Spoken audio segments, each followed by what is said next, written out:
You know, in a game that had a living legend on the court and a future legend actually behind the camera, one guy, just one guy, completely stole the show. So let's break down what was a truly wild night in Indianapolis. First off, just look at that final score.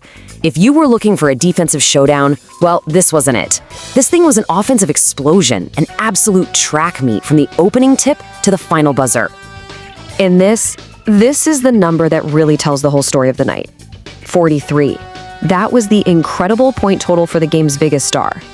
Just let that sink in. Okay, so let's really dive into this masterpiece performance from Luka Doncic. I mean, how in the world do you score 43 points? Well, it was a mix of high-volume shooting, amazing efficiency, and just pure, undeniable will. He was just on another level from the very start, finding his shot early and hitting it over and over. He didn't just score a lot, he was sinking buckets from everywhere on the floor, 15 of them. And you know what? He wasn't shy about it. 30 attempts. That shows you the kind of confidence he was playing with and the absolute trust his team has in him. He was relentless, putting constant pressure on that Pacers defense all night long.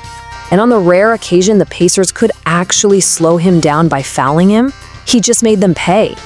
He was basically automatic from the free throw line, hitting 9 out of 10. It was just a complete offensive clinic. And you gotta understand, this wasn't some one-off fluke game. Luka is on an unbelievable tear right now. His personal dominance is the engine driving one of the Lakers' hottest streaks of the entire season.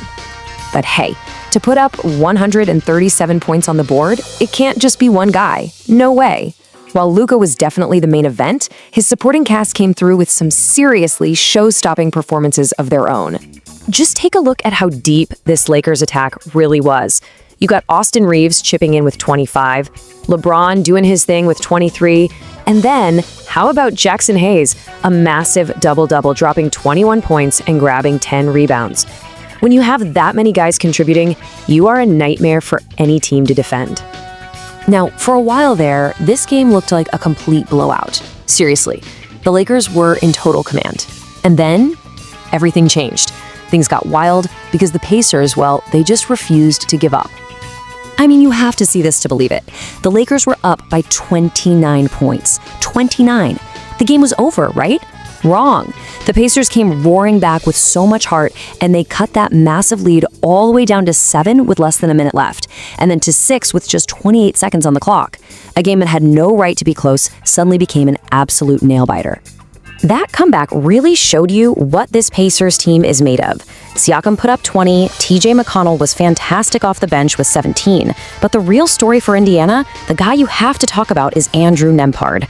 The man put on an absolute passing clinic, dishing out a career-high 19 assists to go with his 14 points. That is an incredible performance that says a lot about his future. And believe it or not, the drama wasn't just happening between the lines. As if the crazy comeback wasn't enough, there were some really fascinating, kind of weird stories unfolding on the sidelines too.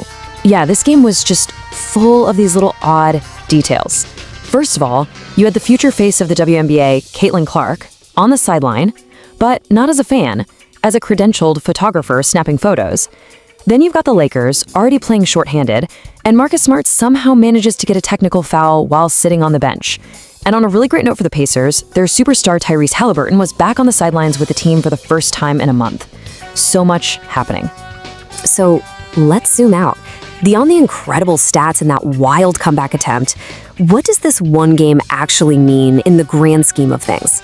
Let's take a look at the bigger playoff picture. So here's the bottom line. For the Lakers, this win is huge. It helps solidify their spot near the very top of a tough, brutal Western Conference, keeping them in third place. For the Pacers, though, it's another tough pill to swallow in what's been a long rebuilding season, keeping them at the bottom of the East. You're really looking at two franchises on completely different paths right now. Which brings us to the big question, the one we have to end on. The Lakers are absolutely on fire, winning 10 of their last 11 games. With Luka playing at an MVP level and the rest of the team clicking like this, are we looking at the team to beat in the West? Now that's something to think about.